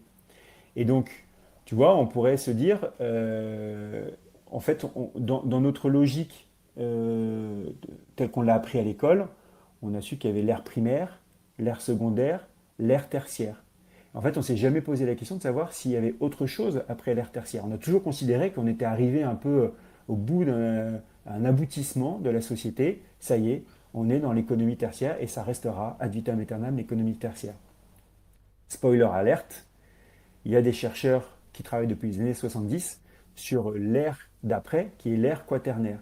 Et à quoi pourrait ressembler l'ère quaternaire? Et c'est là où l'intelligence artificielle intervient et permettrait à notre civilisation de basculer d'une ère tertiaire vers l'ère du quaternaire.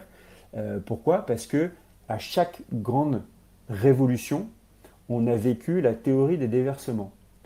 Si tu reviens en arrière, 80%, 1850, 80% de la population mondiale travaillait dans les champs. L'être humain invente le tracteur. Le tracteur fait en 1 heure ce que faisaient 50 personnes en 8 heures dans les champs. Un rapport de productivité de 1 pour 400. Tout le monde s'est dit, c'est la fin, on va tous se retrouver au chômage. Ça, c'est mon deuxième scénario. La réalité, ce qui s'est passé, non pas sans mal, il y a eu une grande migration. Et on voit ça, par exemple, dans les livres de Steinbeck, vers les villes. Donc vers les villes, et vers la création d'un nouveau secteur, le secteur industriel. Et donc après, 80% de la population de l'OCDE s'est retrouvée à travailler dans le secteur industriel. Rebelote en 1950, arrivée de l'ordinateur, et donc de l'automatisation sur les chaînes de production. Tout le monde s'est dit, on va tous se retrouver au chômage. Qu'est-ce qui s'est passé? Théorie du déversement, création de cette ère du service, l'ère tertiaire. Et donc après, 80% de la population mondiale aujourd'hui travaille dans l'ère tertiaire. Et donc on pourrait imaginer que cette autre grande révolution qu'est l'intelligence artificielle nous amènerait vers un basculement sur cette nouvelle ère, une ère quaternaire. Et quelle serait cette ère quaternaire? Pour moi, On en parlait un tout Mhm. petit peu tout à l'heure avec la Silicon Valley et le revenu universel. C'est l'ère de la contribution sociétale. Je te donne une semaine type.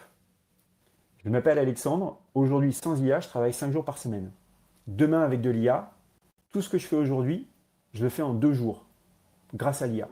Donc je suis Mhm. tout aussi productif, parce que je délivre autant, mais je le fais en moins de temps. Troisième jour, c'est l'entreprise apprenante. D'accord? Donc je développe de Mhm. nouvelles compétences. Je peux même augmenter encore la productivité de mon entreprise ou les résultats de mon entreprise. Quatrième jour, bah, réduction du temps de travail, c'est mon jour off. Donc je vais profiter de ma Mhm. famille, de mes enfants, etc. Très bien. Où je suis salarié aidant, je vais pouvoir m'occuper de ma mère, de mon père. Et cinquième jour, on est dans la contribution sociétale. Parce que mon entreprise me le permet, eh bien moi, je vais donner de mes compétences à l'extérieur auprès des grands piliers de l'économie que sont la solidarité, la santé, la sécurité et l'éducation. Et donc moi, à titre personnel, je vais vouloir m'investir dans un EHPAD, je vais vouloir intervenir dans les salles de classe, peu importe, mais j'ai le temps et mes compétences que je vais pouvoir mettre à disposition de la société. Et donc je vais rendre tout ce que j'apprends et tout ce que je gagne d'un point de vue compétence à la société. Et donc pouvoir maintenir les piliers fondamentaux d'une société, enfin d'un pays, comme je te l'ai dit, la sécurité, la santé, la solidarité et l'éducation, qui sont des piliers aujourd'hui qui sont très fragiles parce qu'ils ont du mal à recruter.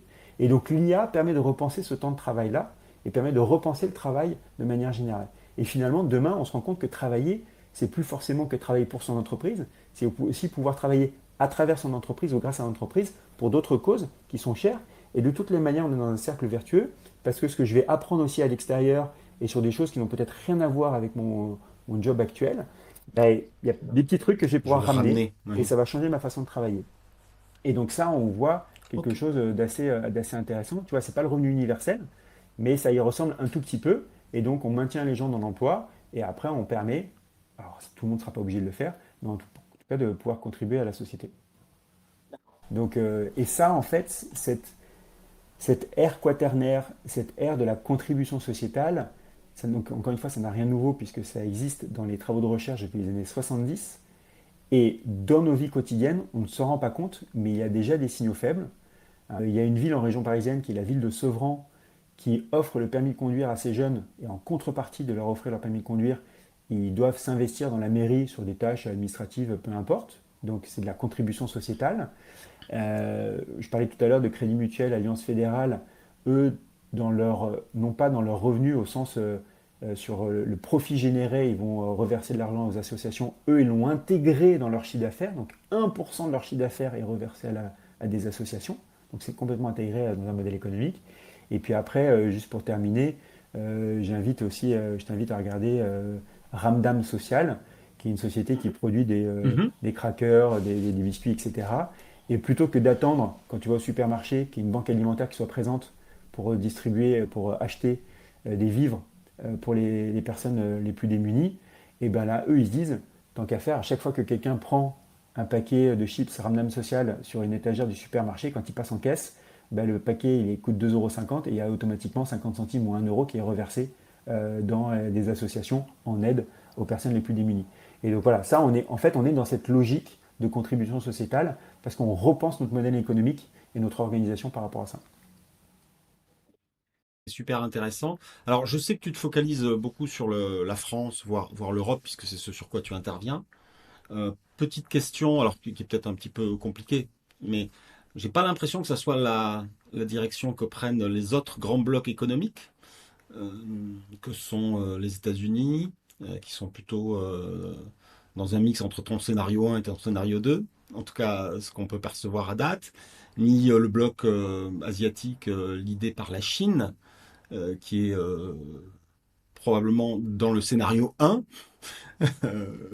à toute vapeur. Donc, est-ce que c'est l'observation que tu as aussi? Mais le modèle que tu prônes se met en œuvre en France, en Europe. On ne va pas citer une divergence encore plus fondamentale qu'aujourd'hui, des modèles avec les autres blocs. Euh, et on verra si on est gagnant à la sortie. Compliqué, hein? Écoute, j'ai tendance à me dire que l'Occident irait dans ce sens-là, donc j'inclurais les États-Unis. je maîtrise pas Ok. l'Orient. J'arrive pas à savoir, si tu veux, dans quelle mesure la Chine, qui reste quand même une dictature, te permettrait de faire ça. Tu vois, si on, tout à l'heure, je mentionnais l'AI Act, donc toutes les Oui. réglementations et la dimension éthique de l'intelligence artificielle, aussi bizarre que ça puisse paraître, l'IA, d'un point de vue réglementation, en Chine, c'est hyper réglementé. Alors, je dis pas que c'est éthique, je dis c'est réglementé. Et donc, dans les lois qui sont passées, il y a des lois qui sont imposées par le gouvernement, mais qui ont quand même pour objectif de réglementer l'utilisation de l'IA dans les entreprises. Et donc, ils sont assez en avance, tu vois, c'est assez bizarre. Donc, la Chine, alors, c'est très, je connais pas en fait, de manière très honnête, Ouais, je connais pas la Chine. ouais, ouais, ouais. Donc, c'est juste que je peux observer. Et donc, je ne sais pas à quoi ça peut ressembler demain. Est-ce qu'il y aura un sujet de la contribution sociale? J'en sais rien. J'en sais rien. Quel que soit le modèle, et en particulier si on est sur tes trois derniers futurs possibles ou une combinaison de ces futurs possibles, qu'est-ce que ça va impliquer? Est-ce que vous êtes allé jusqu'à penser ce que ça allait impliquer sur les structures organisationnelles des boîtes? Et puis sur le modèle qu'on a quand même depuis bien bien longtemps, où on a mis des strates de gens au-dessus d'autres gens pour organiser leur travail, ça s'appelle des managers, et puis des strates de gens qui sont censés penser le futur, définir les stratégies et piloter cette strate intermédiaire, c'est les dirigeants. Est-ce que vous êtes allé jusqu'à vous dire ce que ça pouvait avoir comme impact sur les structures organisationnelles dans les boîtes? Est-ce que les managers ont toujours leur raison d'être? Ces sujets d'organisation, ça fait pareil de nombreuses années que beaucoup de chercheurs s'intéressent à ça. Le, le plus connu de tous, qui n'est pas vraiment chercheur, mais en tout cas qui a écrit son bouquin, c'est Frédéric Laloux sur Reinventing Organization, c'était en 2015, hein, donc avec la fameuse organisation Opal. Et après, il y a différents types d'organisations. Je pense pas que, et tu vois, je reviens à ce que je disais tout à l'heure, finalement, ça dépend beaucoup des personnes. Tout à l'heure, je disais, l'IA, la façon d'appréhender le sujet de l'IA va beaucoup dépendre des dirigeants et des DRH, donc des personnes dans les entreprises. Et je pense qu'il n'y aura pas un modèle d'entreprise. C'est vrai que 1920, je crois que c'est 1926, Ford a mis en place la structure industrielle, Oui, donc structure pyramidale, le modèle de Taylor derrière. Et donc, on est resté encore en 2025. Je pense qu'à l'échelle internationale, tu as 80% des boîtes qui sont sous ce modèle de Taylor. Donc, on avait un modèle presque unique pendant de nombreuses décennies. Je pense que demain, il n'y aura plus ce modèle unique. Et donc, du coup, chaque entreprise, en fonction de son ADN, en fonction de son histoire, en fonction de son marché, en fonction des personnes qui constituent l'entreprise, à l'instant T, etc., etc., tiendra tel ou tel modèle. Moi, je dis toujours, hein, ça m'est déjà arrivé de dire à des DRH ou des dirigeants, alors plutôt de petites boîtes, pas des grosses boîtes, et leur dire, si vous, votre truc, c'est de recruter de telle façon, de faire du 5 jours par semaine au bureau, etc., soyez droit dans vos bottes. C'est propre à vos valeurs, c'est votre choix. Et après, candidatent ceux qui ont envie de candidater en connaissance de cause, et donc des personnes qui sont raccord avec ce type d'organisation. Donc pour moi, il y aura plein de modèles demain d'organisation. Je ne crois pas à un modèle unique. Pour revenir aux managers, bah oui, en effet, dans les grandes organisations, est-ce qu'elles continueront sur un modèle pyramidal ou pas? J'en sais rien. Après, il y a une chose qui est réelle, et c'est tiré de l'armée, hein, de manière générale. On sait qu'un être humain ne peut pas interagir avec plus de X personnes. Alors je sais jamais, moi, à un moment donné, je croyais que c'était que 7 personnes, et puis c'est peut-être une cohorte de 50 personnes grand maximum, etc. Bref, donc à l'échelle d'une grande entreprise de 100 000, 200 000 personnes, bah, bien évidemment, tu es obligé d'avoir des strates pour redescendre, parce qu'à un moment, il faut toujours gérer des petits groupes de personnes. Mais les managers ne vont pas manager au sens piloter, driver. Ils vont plutôt être là en tampon, en relais, pour accompagner ces cohortes de personnes dans l'organisation, pour les développer et les faire bouger après dans l'entreprise. Et eux ne sont qu'un maillon là-dedans, alors qu'aujourd'hui, c'est une strate à proprement hiérarchique, où l'information est absolument. complètement imperméable. Demain, pour moi, sera beaucoup plus perméable. Et encore une fois, ce ne seront que des relais. Et voilà, c'est comme ça que je verrai le manager demain dans les grandes organisations, puisqu'il y aura toujours des managers dans les grandes organisations. Du coup, pour terminer, puisqu'on approche de la fin, quels seraient tes conseils pour quatre typologies de personnes par rapport à l'IA et par rapport au travail? Première typologie de personnes, je suis jeune diplômé. Là, je me pose des questions. Quels sont tes conseils pour appréhender le monde du travail en lien avec l'IA? Je précise qu'on dit beaucoup que l'IA va impacter en premier lieu, malheureusement, les jeunes diplômés, ceux qui rentrent dans le monde du travail, parce qu'on va pouvoir confier à l'IA des tâches qui sont habituellement celles qui sont confiées aux gens en début de carrière, qui apprennent leur métier en faisant du data crunching, en gérant des données, en faisant des tâches que l'IA, semble-t-il, est déjà capable de faire ou sera très capable de faire. Donc pour un jeune diplômé, quel serait ton conseil? Pour quelqu'un en professionnel en début de carrière, un professionnel en milieu de carrière, et puis allez, un quinca, un sexagénaire qui voit la ligne d'arrivée, qui recule un petit peu au fur et à mesure que Euh, lui-même avance. Mais quels seraient tes conseils par rapport à l'IA? pour un jeune, oui, je pense qu'on va me dire, ouais, c'est trop facile à dire. Pour un jeune diplômé, moi déjà, je dirais, il faut avoir confiance au fait que le monde va changer, et donc du coup, on continuera à recruter des jeunes diplômés. Et qu'en effet, aujourd'hui, on a tendance à dire, et on voit, si tu parlais tout à l'heure de mon passé dans les ESN, donc les SS2I, Mhm. tu connais le monde du conseil. On dit très souvent que dans le conseil, finalement, on peut ne pas recruter de jeunes diplômés parce qu'on peut faire ça par l'IA générative. Ben, c'est ce qu'on se dit depuis 2 ans. Et en fait, on constate qu'au fur et à mesure, c'est pas si simple que ça et que l'IA ne permet pas non plus de remplacer complètement. Donc, on aura toujours besoin d'eux et que je pense que l'humanité trouvera un point d'équilibre et reviendra un peu en arrière par rapport à ça. Et on aura besoin de gens qui montent dans la hiérarchie dans le futur, en lien avec la pyramide des âges. Et si on ne les forme pas aujourd'hui, on ne les aura pas demain. Exactement. Et en plus de ça, l'IA aussi amène d'autres réflexions et on le voit, cette tendance qui est déjà été visible post-Covid, mais de réflexion sur aller vers des métiers plus artisanaux, aussi, tu vois, de production Mhm. manuelle, etc. Et donc il y a un regain d'intérêt de cette jeune génération qui a été élevée dans un monde technologique, de se dire on est un peu ras-le-bol de ce monde technologique, envie aussi d'avoir des choses plus palpables, plus terre à terre, quoi. Mhm. Et donc voilà, bon, il y a ces deux sujets-là, mais bon, ça n'empêchera pas quand même qu'on vivra enfin, que cette génération vivra très certainement des moments difficiles, des moments pas évidents avec du chômage, etc. Et on parle des diplômés, on peut se poser la question des personnes qui ne sont pas forcément diplômées, qu'est-ce qu'elles feront et tout. Bon. Pour les jeunes qui sont en entreprise, euh, bah là, à la limite, ces jeunes-là, euh, alors c'est plus un message auprès des dirigeants, mais c'est de leur laisser la possibilité d'expérimenter. Moi, je Ouais. connais bien un gars qui s'appelle Samuel Durand, qui fait des films, des documentaires sur le futur du travail. Il avait fait un documentaire sur l'intelligence artificielle et c'était romancé.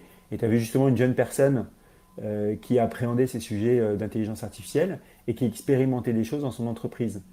Mais bon, qui n'était pas écouté par sa direction, et donc du coup se retrouver face à un dilemme, etc. Bon, Donc tu en ferais des agents du ouais, c'est changement, ça. en Bah, fait. ils sont pas habitués au monde du travail, ils n'ont pas de concept figé, ils n'ont pas d'habitude, peut-être un petit peu moins de contraintes aussi, parce que derrière, ce qui nous lie tous dans cette période-là, c'est l'argent, et donc on veut tous boucler ses fins de mois, payer son loyer ou son crédit.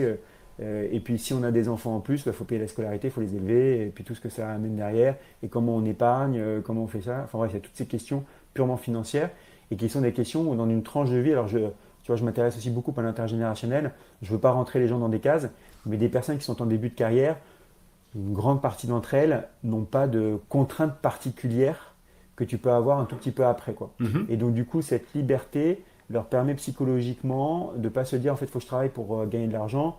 Je peux aussi être libre de travailler parce que ça m'intéresse, parce que je veux m'investir et que si ça ne plaît pas là, je vais aller bouger dans une autre boîte et c'est pas très grave et l'impact sera un peu moindre. Ce qui n'est pas forcément le cas après de la troisième typologie de travailleur que tu mentionnais, où là, c'est d'une personne qui a X années, peu importe, et qui a des contraintes complètement différentes et qui est dans l'entreprise où là, cette personne-là, en fait, elle doit surtout être focusée sur son employabilité et se dire, bah, en fait, j'ai vécu Ouais. X années avant dans un monde défini de cette manière-là et que en face, enfin, après, devant moi, il y a un nouveau monde qui s'ouvre et que moi, j'ai encore quelques décennies à travailler. Et comme tu dis, en plus, l'âge reculant, donc on va peut-être encore avoir plus à travailler. Et donc, c'est quelles sont les compétences que je vais devoir développer pour maintenir mon employabilité sur le marché de l'emploi dans les prochaines années. Et donc là, tu vois, c'est être beaucoup plus focus. Autant au début, tu es un peu plus focus sur l'entreprise, tu vois, je parle d'expérimentation, etc. Autant à un moment donné, tu es beaucoup plus recentré sur toi en tant qu'humain et ta place dans une organisation. Et après, tu parlais de quinca, sexagénaire. Eux, ils vont travailler encore un peu, quoi. Pareil, moi, je pense que c'est comment s'ouvrir, parce qu'aujourd'hui, peut-être que sur ces personnes-là, les enjeux sont un peu moins importants. Quoique, on parle beaucoup de licenciement des seniors et tout. Après, maintenant, on fait beaucoup d'actions sur les 50 plus et sur la silver economy. On se dit que finalement, avec un taux de fécondité de 1,6 en France, ben, on va avoir de moins en moins de jeunes. Donc, du coup, dans les organisations, si on a moins en moins de jeunes qui rentrent sur le marché de l'emploi, ben, en fait, il va falloir maintenir de plus en plus les seniors en emploi parce que c'est eux qui vont produire. Et donc, pour moi, pour ces seniors-là, c'est de la même façon. C'est comment développer de nouvelles compétences et comment plutôt avoir confiance sur le fait que oui, peut-être que là, depuis quelques années, il y a beaucoup de licenciements massifs et ça continuera encore quelques années. Mais peut-être qu'en 2030, 2035, en fait, on aura encore vachement besoin de personnes de 50, 60 ans et qu'on continuera à travailler. Ok, super, très clair. Pour terminer, j'ai le petit questionnaire IA at Work avec 5-6 questions que je pose à chaque invité et je serais intéressé d'avoir ton input là-dessus, ta vision.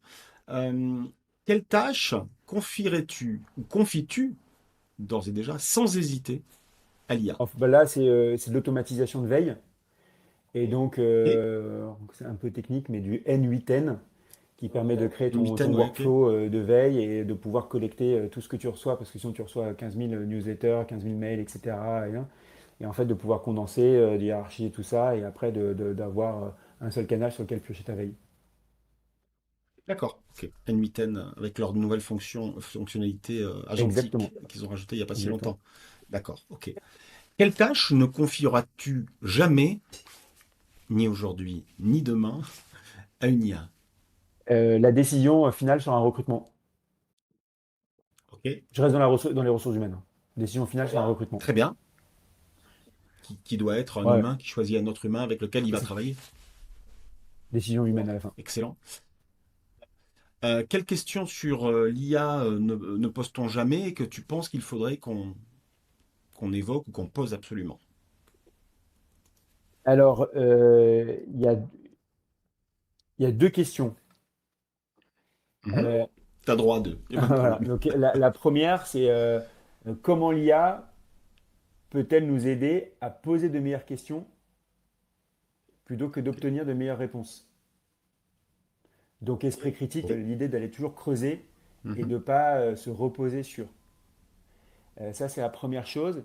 Et une manière plus philosophique, parce que j'y pensais tout à l'heure, on dit souvent quel monde on va laisser à nos enfants. Oui, Et moi, j'inverserais plutôt la question, c'est quels enfants on va laisser à notre monde. intéressant.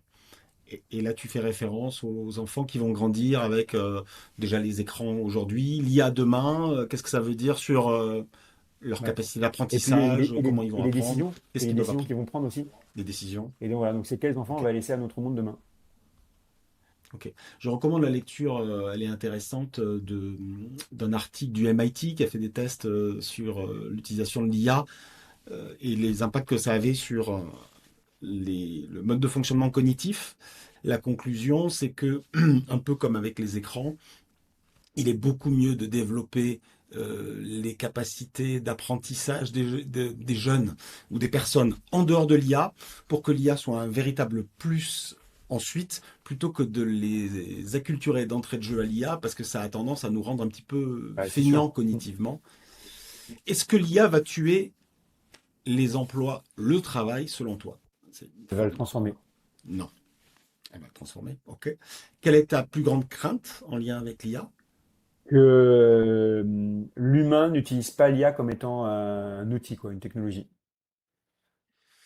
Et Et qu'elle utilise du coup comme, comme substitut, enfin, pour le remplacer.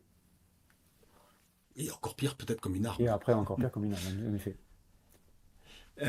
Quel est ton plus grand espoir, par contre, en lien avec l'IA? Qu'est-ce qu'elle va permettre qui n'était pas possible jusqu'ici et qui La santé. t'enthousiasme.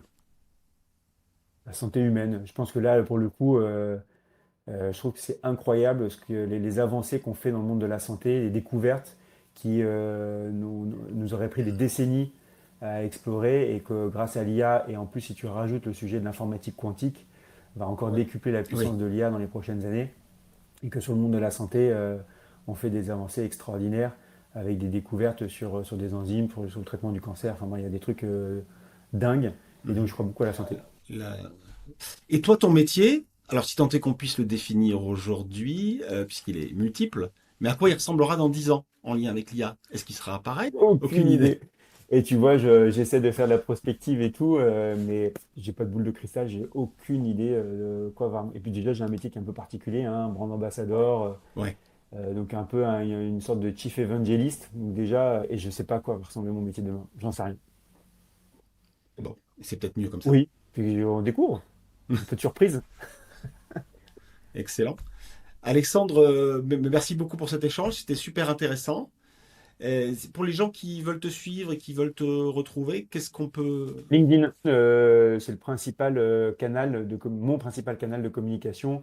Après, derrière, il y a quelques articles sur Medium, mais tout passe par LinkedIn. Après, renvoie vers l'extérieur quand il faut. Et après, on peut venir te voir en conférence de temps en temps aussi, j'imagine. Absolument, ouais, Euh, ouais, tout à fait. Et puis après, on peut me solliciter aussi, ravi de discuter du sujet du futur du travail de manière générale. Super. Alexandre, merci beaucoup et puis à bientôt. Merci Frédéric, à bientôt.